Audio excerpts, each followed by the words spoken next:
बिस्मिल्लाहिर्रहमानिर्रहीम। टेस्टी। जी हाँ, आज हम बनाएंगे बहुत ही टेस्टी केक। इसके डिज़ाइन की वजह से आप इसे मार्बल केक भी कह सकते हैं। इसे हम without oven, without beater, without butter और विदाउट मेजरिंग कप बनाएंगे। आप देख सकते हैं ये बहुत ही सॉफ्ट रेडी हुआ है अल्हम्दुलिल्लाह। और अगर आप अंदर से इसका डिज़ाइन देखना चाहते हैं तो आप देख सकते हैं इसका बहुत ही खूबसूरत मार्बल डिज़ाइन है अंदर से भी। तो चलें अपनी रेसिपी स्टार्ट करते हैं। टेस्टी। जी, तो सबसे पहले मैंने केक का सांचा रेडी कर लिया है। आपके पास जिस शेप का भी सांचा है उसे आपने अच्छी तरह से ऑयल लगा के इस तरह से मैदे से डस्ट कर लेना है। अब चाहे आप केक को पतीले में बेक करें चाहे प्रेशर कुकर में, आपने उसे प्रीहीट कर लेना है। जो स्टैंड मैं यूज़ करी हूँ उसकी ऊंचाई तकरीबन 1 इंच जितनी है। आपके पास ये स्टैंड नहीं है तो आप किसी पतीली का ढक्कन उल्टा करके वो भी इसके लिए यूज़ कर सकते हैं। ठीक है, ये मेरा बहुत पुराना कुकर है, इसे मैं बेकिंग के लिए यूज़ करती हूँ। इसे हमने बहुत ज़्यादा टाइट करके प्रीहीट नहीं करना है, बस वैसे ही इसकी आपने लिड ऊपर रख देनी है और चूल्हे की आंच को आपने ऑन कर देना है। ठीक है, और चूल्हे की आंच को हम स्लो टू मीडियम ही रखेंगे और कुकर की रबड़ को आपने नहीं उतारना है और इसका वेट आपने नहीं रखना है। अब यहाँ पे मैंने 4 मीडियम साइज़ के अंडे लिए हैं, उसे हम शेकर जग में ऐड करेंगे।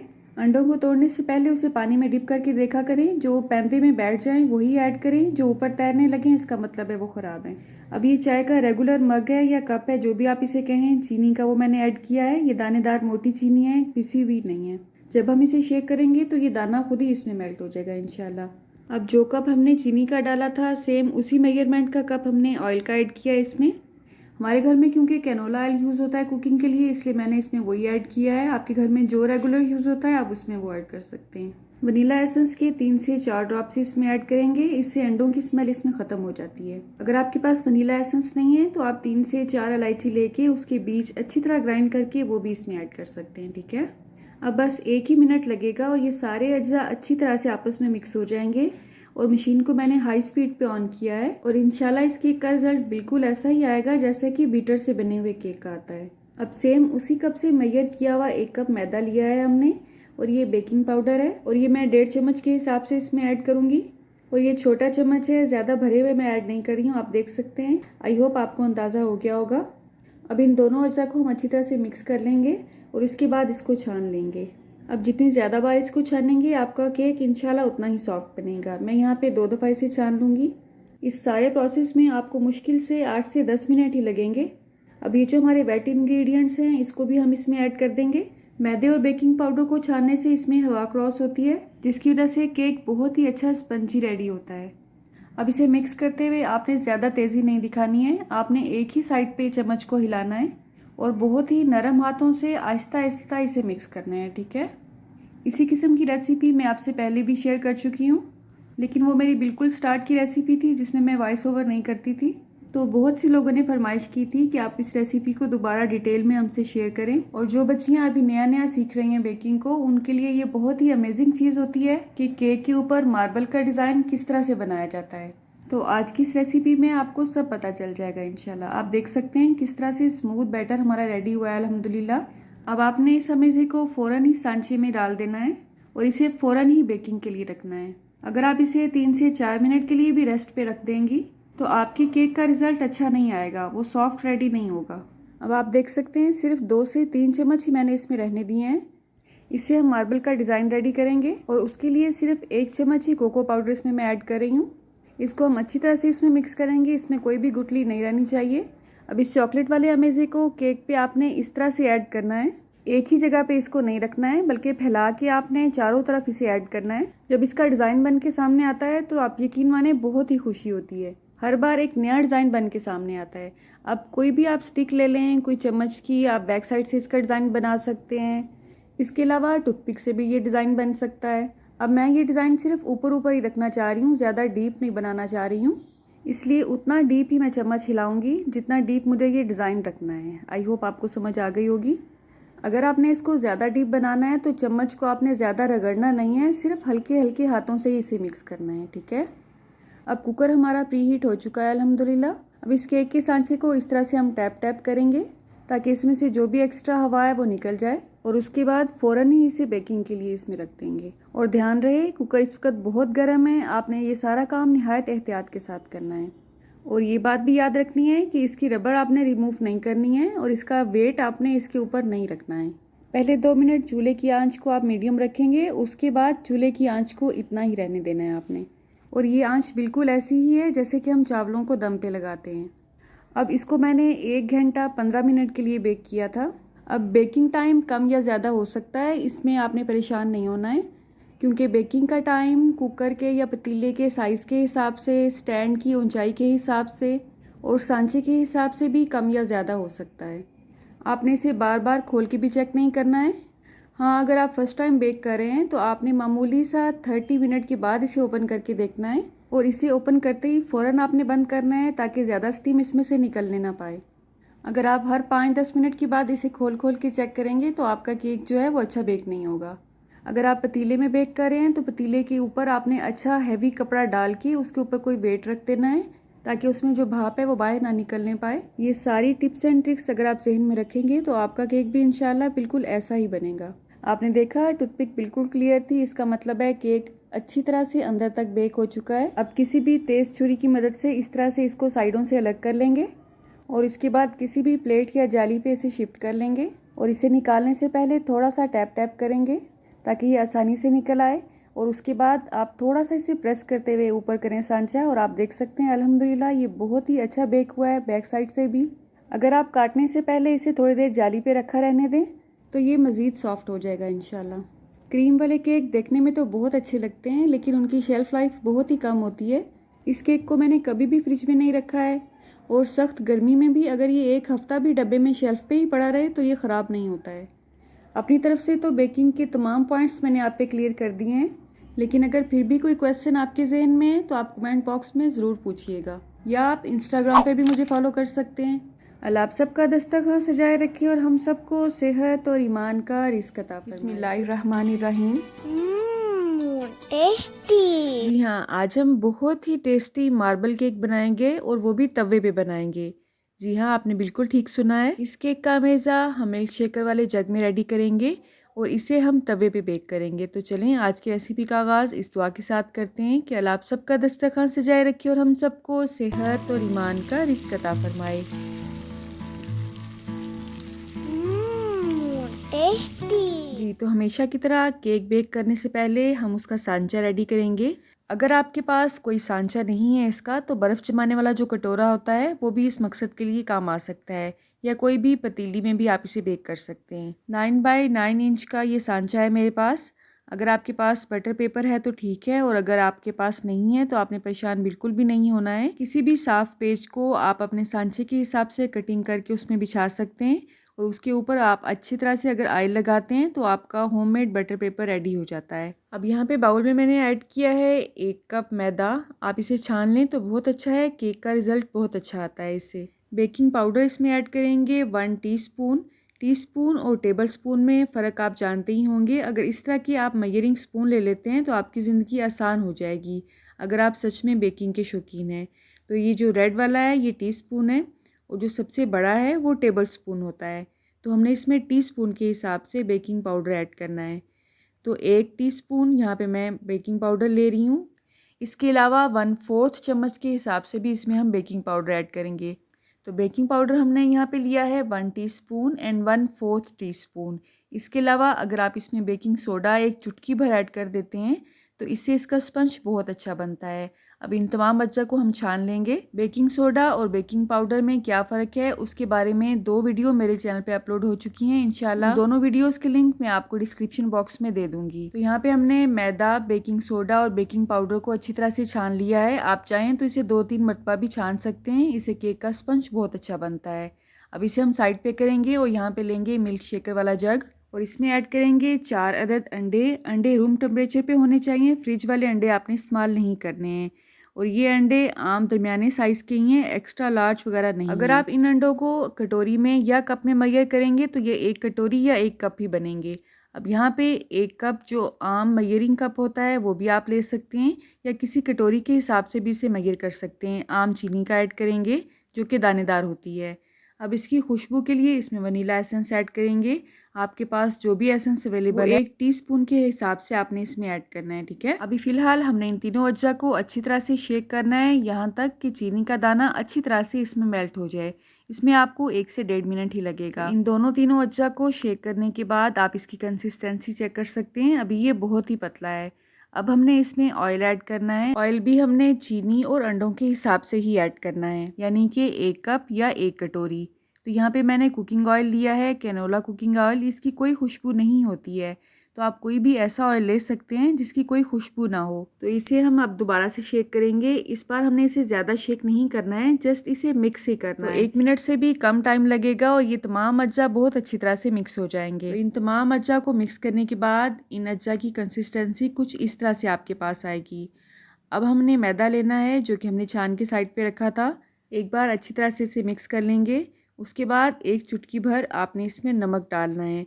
नमक डालने का मकसद ये नहीं होता है कि हमने इसे नमकीन करना है, बल्कि इसका मकसद ये होता है कि जो हमने इसमें मीठा डाला है वो हमारे गले में ना लगे और मीठे का एक भरपूर सा फ्लेवर आपको नमक डालने से मिलेगा। अब यहाँ पे आपने मैदे को साइड पे कर देना है और एक तवा लेना है, उसके ऊपर हमने स्टैंड रखना है। अब यहाँ पे मैं जो स्टैंड ले रही हूँ ये ज़्यादा ऊंचा नहीं है। कुछ स्टैंड इस तरह के भी होते हैं जिनकी ऊंचाई थोड़ी सी ज़्यादा होती है। तो आपने अपने तवे के हिसाब से और जो बर्तन हमने इसके ऊपर रखना है उसके हिसाब से आपने स्टैंड को सिलेक्ट करना है। अब जो इसके ऊपर हमने बर्तन रखना है, पतीला या कोई भी देगची, वो आपने अपने केक के सांचे के हिसाब से लेनी है जो कि इसके अंदर अच्छी तरह से एडजस्ट हो सके, ठीक है। चूल्हे की आंच को हमने दरमियाना करके इसे प्री हीट होने के लिए रख देना है। और जो मैदा हमने मिक्स करके साइड पे किया था उसमें हमने जो अपने वेट इंग्रेडिएंट्स हैं उसको ऐड करना है। आपने हाथ की स्पीड को स्लो रखना है इसको मिक्स करते हुए। यहाँ पे मैंने वीडियो की स्पीड को थोड़ा सा बढ़ाया है, लेकिन आपने बहुत आराम से इसकी मिक्सिंग करनी है। और एक ही तरफ चम्मच को हिलाते हुए आपने तमाम अमेज़े को मिक्स करना है। ये ना हो कि राइट तरफ घुमा रहे हैं, कभी कभी आप लेफ़्ट तरफ घुमा रहे हैं। इस तरह से केक का स्पंज हार्ड हो सकता है। तो जितना प्यार से और आराम से आप इसकी मिक्सिंग करेंगे आपको इंशाल्लाह उतना ही अच्छा रिजल्ट मिलेगा इसका। अब हमने इस अमेज़े को 2 पोर्शन में डिवाइड करना है। तो यहाँ पे जस्ट हमने अंदाजे से ही आधे अमेज़े को दूसरे बर्तन में शिफ्ट कर लेना है, जिसमें हमने इसके मार्बल इफेक्ट के लिए कोको पाउडर ऐड करना है। कोको पाउडर अगर आप अच्छी क्वालिटी का लेंगे तो केक का रिजल्ट भी बहुत अच्छा आएगा। तो यहाँ पे मैंने 1.5 टेबल स्पून के हिसाब से कोको पाउडर लिया है और बिल्कुल वैसे ही प्यार से आपने इसे मिक्स करके अच्छी तरह से कोको पाउडर को इस अमेज़े में मिक्स कर देना है। अब यहाँ पे मुझे डिटेल बताने की बिल्कुल भी ज़रूरत नहीं है, जो आपको नज़र आ रहा है बिल्कुल वैसे ही आपने इसको मार्बल इफेक्ट देना है। एक लेयर हम इसमें सिंपल वाले अमेज़े की ऐड करेंगे और जो दूसरी लेयर है वो कोको पाउडर वाले अमेज़े की होगी। बस इसी तरह से हमने इसकी सारी लेयरिंग कर लेनी है। और अगर आप सच में बेकिंग के शौकीन हैं तो आप यकीन करें आपको बहुत मज़ा आएगा इसकी लेयरिंग में। और इस तरह का केक आपको किसी भी बेकरी से नहीं मिलने वाला है। इसका टेस्ट, इसका स्पंज ज़बरदस्त होता है, बेकरी को ही पीछे छोड़ देता है। अब यहाँ पे मैंने इसकी डेकोरेशन की है बादाम से। थोड़ा सा टैप करेंगे ताकि इसमें एयर बबल्स रिमूव हो जाएं। अब यहाँ पे हमारा पतीला और हमारा तवा प्रीहीट हो चुका है। बहुत एहतियात के साथ आपने इसे तवे से उठाना है और ये जो सांचा हमने रेडी किया है केक का वो इसके ऊपर रख देना है। आपने तवे के हिसाब से इसके ऊपर वाला बर्तन भी सिलेक्ट करना है, पतीला या देगची जो भी है, ताकि इसके साइडों से हवा ना निकलने पाए। और बार बार आपने पतीला उठा के बिल्कुल भी नहीं देखना है। कम से कम 35 to 40 मिनट तो आपने इसे छेड़ना भी नहीं है। मैंने इसके ऊपर वेट रख दिया है और मैंने इसे टोटल 55 to 60 मिनट के लिए लो हीट पे बेक किया था और आप देख सकते हैं अल्हम्दुलिल्लाह इसका बहुत अच्छा रिजल्ट आया है। तो बेकिंग का टाइम आपके सांचे के साइज़ के हिसाब से, तवे के साइज़ के हिसाब से, स्टैंड के साइज़ के हिसाब से कम या ज़्यादा हो सकता है। लेकिन अगर आप बार बार पतीले को या देगची को उठा के देखेंगे कि ये कैसा बेक हुआ है तो इसका रिज़ल्ट अच्छा नहीं आएगा। अब यहाँ पे 5 से 7 मिनट के लिए आपने इसे सांचे में ही रहने देना है। उसके बाद नाइफ़ की मदद से साइडें आपने इसकी अलग कर लेनी है और इस तरह से इसे रिमूव कर लेना है सांचे से। इसका पेज मैंने रिमूव कर लिया है। अल्हम्दुलिल्लाह आप देख सकते हैं कि नीचे से भी ये बहुत ही अच्छा बेक हुआ है। इसके बाद आपने इसे जाली पे रख लेना है और तकरीबन 10 से 15 मिनट के बाद आपने इसकी कटिंग करनी है। अगर आप फ़ौरन से ही इसकी कटिंग कर लेंगे तो इसके किनारे साइडों से भूर जाएंगे और ये अच्छी शेप में नहीं आएगा। इसका स्पंज आप देख सकते हैं अल्हम्दुलिल्लाह बिल्कुल परफेक्ट रेडी हुआ है।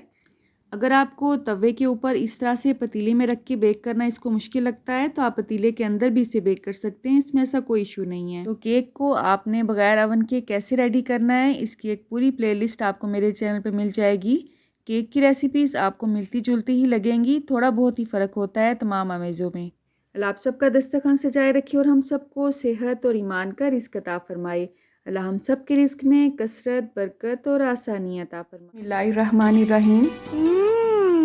टेस्टी। जी हाँ, आज हम बनाएंगे बहुत ही tasty cream cake. Cream cake बनाने के लिए आपने स्पंज को कैसे रेडी करना है, कौन सी क्रीम आपने लेनी है, उसे कैसे बीट करना है, ये तमाम पॉइंट आज की वीडियो में हम डिस्कस करेंगे। तो इस वीडियो को देखने के बाद आप बेकरी के महंगे केक लेना भूल जाएंगे। घर में किसी की बर्थडे है या आपने किसी के भी घर केक लेके जाना है तो आप बहुत ही आसानी के साथ क्रीम केक खुद ही घर पे बना सकेंगे। तो चलें अपना टाइम वेस्ट किए बगैर इस दुआ के साथ आज की रेसिपी का आगाज करते हैं कि अल्लाह आप सबका दस्तरखान सजाए रखे और हम सबको सेहत और ईमान का रिज़्क अता फरमाए। जी, तो केक को बेक करने से पहले सबसे पहले उसका सांचा रेडी किया जाता है। तो आपने कोई भी साफ पेज लेना है, सांचे के हिसाब से उसकी कटिंग करनी है। सांचे में फिक्स करने के बाद उसे अच्छी तरह से ग्रीस कर देना है। अब यहाँ पे मैंने रूम टेम्परेचर पे 4 अंडे लिए हैं। इसे अच्छी तरह से हम बीट करेंगे। पहले स्पीड को स्लो रखेंगे और उसके बाद हाई पे इसे 1 से 2 मिनट तक अच्छी तरह से बीट करेंगे। ये काम आप हैंड विस्क की मदद से भी कर सकते हैं, लेकिन उस पर आपको काफ़ी टाइम लगेगा। कोशिश करें अगर आपने बीटर खरीदना है तो 300 वाट से ऊपर का होना चाहिए ये, क्योंकि इससे क्रीम बहुत अच्छी बीट होती है। इससे कम वाट का अगर लेंगे तो क्रीम अच्छी बीट नहीं होगी। अब यहाँ पे मैंने पिसी हुई चीनी ली है। पिसी हुई चीनी हमने 1 कप लेनी है। तो 2 मिनट हमने लो स्पीड पे अंडों को बीट किया है और 2 से 3 मिनट ही इसे हमने हाई स्पीड पे बीट किया है। चीनी को एक ही बार ऐड नहीं करेंगे, बल्कि थोड़ी थोड़ी सी करके इसमें ऐड करते जाएंगे और बीट करते जाएंगे, ठीक है। तो चीनी को ऐड करने के बाद भी तकरीबन 3 से 4 मिनट लगेंगे। इसे हाई स्पीड पे बीट करेंगे और इस सारे प्रोसेस में 3 से 4 मिनट आपको मजीद लगेंगे। इसकी कंसिस्टेंसी इस तरह से होनी चाहिए जिसे कि रिबन कंसिस्टेंसी कहा जाता है। अब इसमें ऑयल ऐड करेंगे। 1/4 कप के हिसाब से इसमें ऑयल लिया मैंने। अगर आप चम्मच के हिसाब से ऐड करेंगे तो ये 4 बड़े चम्मच बनते हैं। तो क्रीम केक में ऑयल थोड़ा कम जाता है क्योंकि इसे हमने सोक करना होता है बाद में और उसके बाद इस पे हम क्रीमिंग करते हैं। 1 टीस्पून इसमें वनीला एसेंस या पाइनएप्पल एसेंस या जो भी एसेंस आप इसमें ऐड करना चाहते हैं वो ऐड करें। अगर आप इसे स्किप करना चाहते हैं तो स्किप कर सकते हैं। इसका मेन मकसद ये होता है कि इसमें अंडों की स्मेल ना आए। आप देख सकते हैं ये अमेज़ा कितना फ्लफी हो चुका है। अब यहाँ पे मशीन का काम खत्म हो चुका है। अब हम छलनी लेंगे, उसमें ऐड करेंगे 1 कप मैदा, 1/2 टीस्पून बेकिंग पाउडर और 1/4 चम्मच से भी थोड़ा सा कम यहाँ पे मैंने बेकिंग सोडा ऐड किया है। चुटकी भर इसमें नमक भी ऐड करेंगे। अच्छी तरह से इसको छान लेंगे और 2 से 3 पोर्शन में इसको हम अंडे वाले अमेज़े में हल्के हाथों से मिक्स करेंगे। बस इतनी ही फुर्ती आपने दिखानी है, इससे तेज़ हाथ आपने नहीं चलाना है, ठीक है। अब वीडियो की स्पीड को थोड़ा सा इंक्रीज करके मैं आपको दिखाऊंगी ताकि आपका टाइम वेस्ट ना हो। तो एक तरफ फोल्ड करते हुए आपने फोल्ड एंड कट के मेथड से अच्छी तरह से इसे मिक्स करना है। इसकी कंसिस्टेंसी इस तरह से आपके पास आएगी। ना तो ये बहुत ज़्यादा थिक है और ना ही बहुत ज़्यादा पतला है। अब इसे हम सांचे में ऐड करेंगे। सांचे में ऐड करने के बाद आपने इसे लंबे अरसे के लिए रख के भूल नहीं जाना है, बल्कि इसे फ़ौरन ही बेक करने के लिए रखना है। तो यहाँ पे मैं पतीला ले रही हूँ, आप कढ़ाई में भी बेक कर सकते हैं। अगर आपके पास अवन है तो उसमें भी आप इसे बेक कर सकते हैं। जब मैंने ड्राई इंग्रेडिएंट्स को वेट इंग्रेडिएंट्स में मिक्स किया तभी मैंने पतीले के अंदर स्टैंड रख के इसको प्री हीट होने के लिए रख दिया था। दरमियानी आंच पे मैंने इसे प्री हीट किया है 5 मिनट के लिए और इसे कवर करने के बाद आपने इसे बार बार खोल के चेक नहीं करना है। इस तरह से केक अच्छी तरह से फूलेगा नहीं। कम से कम 35 से 40 मिनट के लिए आपने इसे बिल्कुल भी नहीं खोलना है। अगर आप फर्स्ट टाइम बेक कर रहे हैं तो 40 मिनट के बाद हल्का सा इसे खोल के देखें, आपको अंदाजा हो जाएगा कि आपका केक कितना बेक हो चुका है और कितना कच्चा है। तो दम वाली आंच से थोड़ी सी ज़्यादा आंच हम इसकी रखेंगे और इसे तकरीबन 50 से 55 मिनट के लिए बेक करेंगे। ठंडा होने के बाद इसे डीमोल्ड करेंगे और 2 पोर्शन में काट लेंगे। अगर आपने 3 लेयर्स में इसकी क्रीमिंग करनी है तो 3 लेयर्स में काट लें। मुझे क्योंकि 2 लेयर्स ही इसकी बनानी थी इसलिए मैंने इसे 2 पीसेस में ही काटा है। मैंने कभी भी केक को सिंपल शुगर सिरप में सोक नहीं किया है, हमेशा कोई ना कोई फ्लेवर में ही इसे सोक करती हूँ। तो यहाँ पे मैंने कैरेमल सिरप में पानी मिक्स करके इसका एक शुगर सिरप रेडी किया है। जिस बाउल में हम क्रीम को बीट करेंगे उसे 5 से 7 मिनट के लिए फ्रीजर में रख के अच्छी तरह से ठंडा कर लेंगे। विपी विप कंपनी की ये विपिंग क्रीम दी बेस्ट है। अगर आप फर्स्ट टाइम केक बना रहे हैं तो आपने इसी क्रीम को सिलेक्ट करना है। इसका टेस्ट, इसका रिजल्ट बहुत अच्छा है। 1 कप मैंने बीट करने के लिए अलग किया है और 2 चम्मच मैंने अलग किए हैं। इसका हमने क्या करना है ये भी आपको भी पता चल जाएगा। तो नॉर्मल स्पीड पे इसे हम 2 मिनट के लिए बीट करेंगे।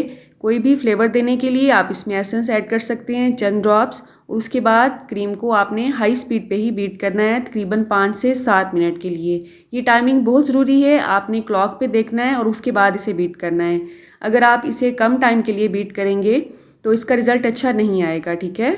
क्रीम को गर्मियों में आपने कैसे स्टेबल रखना है इसकी रेसिपी भी मैं आपसे शेयर कर चुकी हूँ। इसका लिंक आपको मैं डिस्क्रिप्शन बॉक्स में दे दूँगी। सर्दियों में आपने इसमें कुछ भी ऐड नहीं करना है, इसका रिजल्ट बहुत अच्छा आता है। 5 से 7 मिनट के बाद आपने बाउल को उल्टा करके देखना है, क्रीम बिल्कुल भी नहीं हिलेगी अपनी जगह से।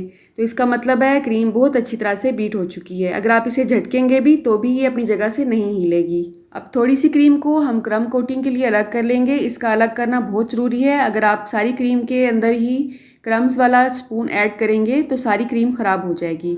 अब यहाँ पे मेरे पास टर्न टेबल है, अगर आपके पास नहीं है तो आप सिंपल बोर्ड पे भी यह काम कर सकते हैं। केक बोर्ड अपनी जगह पे फिक्स रहे इसके लिए मैंने टेबल पे थोड़ा सा पानी डाल के उसके ऊपर टिश्यू रखा है और उसके बाद बोर्ड को इस पे रखा है। अब यहाँ पे मेरे पास थोड़ी सी बची हुई क्रीम पड़ी थी फ्रीज़र में, उसी को मैं पहले यूज़ करूँगी। ये बिल्कुल ऐसे ही बीट की हुई है जैसे अभी मैंने आपको बताया है, जस्ट उसमें पिंक कलर मैंने ऐड किया हुआ है। तो जो भी बची हुई क्रीम आपके पास अगर है तो आपने उसे इस पॉइंट पे यूज़ करना है, फाइनल कोटिंग में आपने उसे इस्तेमाल नहीं करना है। तो केक का एक पीस रखने के बाद मैंने उसे अच्छी तरह से जो कैरामल सिरप बनाया था उसमें सोक किया है और उसके बाद इस पर क्रीम ऐड की है। चीनी की क्वांटिटी को आप कम ज़्यादा कर सकते हैं केक बनाते हुए। जो क्वांटिटी मैंने आपको बताई है ये उन लोगों के लिए परफेक्ट है जो कि नॉर्मल मीठा खाना पसंद करते हैं। जो कम मीठा खाना पसंद करते हैं वो इसकी क्वांटिटी को कम भी कर सकते हैं, ठीक है। तो अब इसके ऊपर हमने केक का दूसरा पीस रखा है, इसे भी हम बिल्कुल वैसे ही सोक करेंगे जैसे हमने पहले पीस को सोक किया है।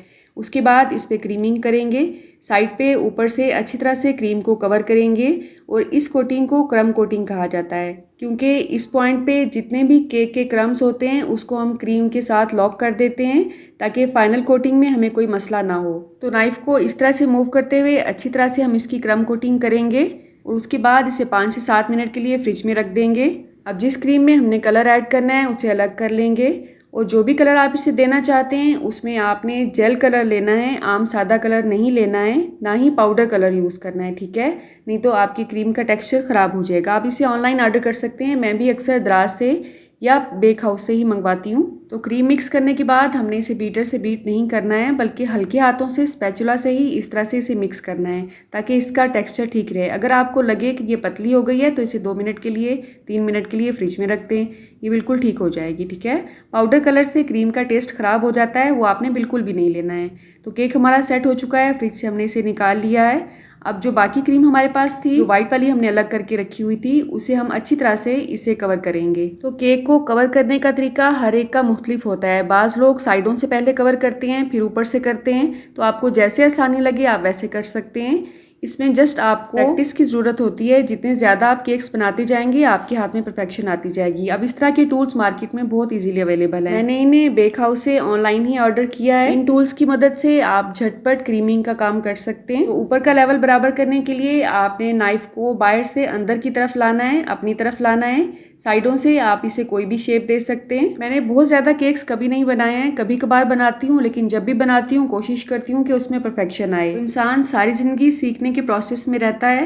एक दफ़ा अगर रिजल्ट अच्छा ना आए तो उसे डिसहार्ट होकर छोड़ मत दिया करें, बल्कि बार बार कोशिश किया करें। साइडों पे जो क्रीम रह गई थी इसे मैंने टिश्यू पेपर की मदद से आराम से साफ़ कर लिया है। अब यहाँ पे जो हमने 2 चम्मच क्रीम को अलग करके रखा हुआ था उसमें अब हमने कलर ऐड करना है, जस्ट 1 से 2 ड्रॉप्स। उसे थिक करने के लिए हम इसमें चॉकलेट ऐड करेंगे। यहाँ पे मेरे पास व्हाइट चॉकलेट है, ये कंपाउंड चॉकलेट है इसलिए इसका बड़ा पैक मैंने लिया है। आप इसमें आम मार्केट में जो व्हाइट चॉकलेट मिलती है वो भी ऐड कर सकते हैं। तो 2 चम्मच अगर आपने क्रीम के लिए हैं तो उसमें तकरीबन 4 चम्मच व्हाइट चॉकलेट के हम लेंगे, ठीक है। 5 सेकंड के लिए इसे माइक्रोवेव में रखेंगे और अच्छी तरह से इसे मिक्स करेंगे। आप इसकी कंसिस्टेंसी देख रहे हैं, इस तरह से आई है। अगर आपको लगे कि इसमें कोई लंप रह गया है तो आप इसे अच्छी तरह से छान लें। अब इसे हम पाइपिंग बैग में ऐड करेंगे। पाइपिंग बैग को ग्लास में रखने के बाद ये सारा अमेज़ा हम बैग में ऐड करेंगे। पाइपिंग बैग में आप नोजल भी ऐड कर सकते हैं, वरना विदाउट नोजल के भी ये बहुत अच्छा रिजल्ट देती है। आगे से आपने अपने हिसाब से इसकी कटिंग करनी है, मोटा पतला जैसे भी आपने इसे राइट करना है। पर कुछ भी लिखने से पहले उसे आप सादी प्लेट पे पहले चेक किया करें कि क्रीम का रिजल्ट अच्छा है कि नहीं। अगर ये बहुत ज़्यादा थिक है तो कुछ देर के लिए उसे फ्रिज में रख दें, इसका रिजल्ट बहुत अच्छा आता है। अगर ये बहुत ज़्यादा थिक है तो 3 से 4 सेकंड के लिए माइक्रोवेव में रखें, इसका रिजल्ट बिल्कुल परफेक्ट आएगा इंशाल्लाह। तो यहाँ पे मैंने हैप्पी बर्थडे बाबा लिखा है। आप जिसको भी विश करना चाहते हैं बर्थडे, उसका नाम लिख सकते हैं। केक के साइडों पे बॉर्डर बनाने से पहले ही आपने इसे राइट कर लेना है। अब केक की साइड पे जो ड्रिप्स हमने बनानी है उसमें हमें थोड़ी सी पतली वाली क्रीम चाहिए, तो उसके लिए मैंने इसे थोड़ी देर के लिए माइक्रोवेव में रखा था। जब ये ड्रिपिंग कंडीशन में आई उसके बाद मैंने इस पे इस तरह से ड्रिप्स बनाई हैं और ये बहुत ही आसानी के साथ बन सकती हैं। जहाँ पे आपने थोड़ी सी लंबी ड्रिप बनानी है वहाँ पे आपने बैग को थोड़ा सा ज़्यादा पुश करना है, जहाँ पे आपने छोटी ड्रिप बनानी है आपने बैग को बिल्कुल भी पुश नहीं करना है, ठीक है। तो रोज नोजल को यहाँ पे हमने पाइपिंग बैग में ऐड किया है, उसमें हमने ब्लू क्रीम जो बनाई थी वो ऐड की है। जस्ट हाथ को आगे पीछे थोड़ा सा मूव करके इस तरह से डिज़ाइन बनाया है। ये रोज नोजल बहुत ही इजीली आपको दराज से मिल जाएगी। जस्ट 200 में मैंने इसे ऑनलाइन ऑर्डर किया है। इससे केक का काम बहुत तेज़ी से हो सकता है। तो आप देख सकते हैं झटपट मिनटों सेकंडों में ही इसका डिज़ाइन बन चुका है। ज़्यादातर टाइम क्रम कोटिंग में लगता है और फाइनल इसकी जो क्रीम की कोटिंग हम करते हैं उस पे लगता है। डिज़ाइन बनाने में कोई टाइम नहीं लगता है। अब हर फूल के अंदर मैंने थोड़े से स्प्रिंकल्स ऐड किए हैं ताकि इसकी लुक मज़ीद अच्छी आए। और उसके ऊपर ये जो शाइनी बॉल्स मैंने ऐड की हैं इसकी रेसिपी भी मैं आपसे शेयर कर चुकी हूँ। ये शाइनी बॉल्स अगर आप मार्केट से लेते हैं तो बहुत कॉस्टली पड़ती हैं। घर पे आप हर साइज की बॉल्स अपने हिसाब से बहुत ही आसानी के साथ बना सकते हैं। इस वीडियो का लिंक आपको डिस्क्रिप्शन बॉक्स में भी मिल जाएगा और इस वीडियो के एंड पे भी मिल जाएगा। अल्लाह आप सबका दस्तरखान सजाए रखे और हम सबको सेहत और ईमान का रिज़्क अता फरमाए। अल्लाह हम सब के रिस्क में कसरत से ज़्यादा बरकत और आसानी अता फरमाए। रुके सुने, जाने से पहले वीडियो को लाइक कर दें, अच्छी लगी तो शेयर कर दें और सब्सक्राइब करने के बाद बेल का आइकन भी ज़रूर प्रेस करें। जज़ाकल्लाह। मेरी नेक्स्ट वीडियो तक अल्लाह हाफ़िज़।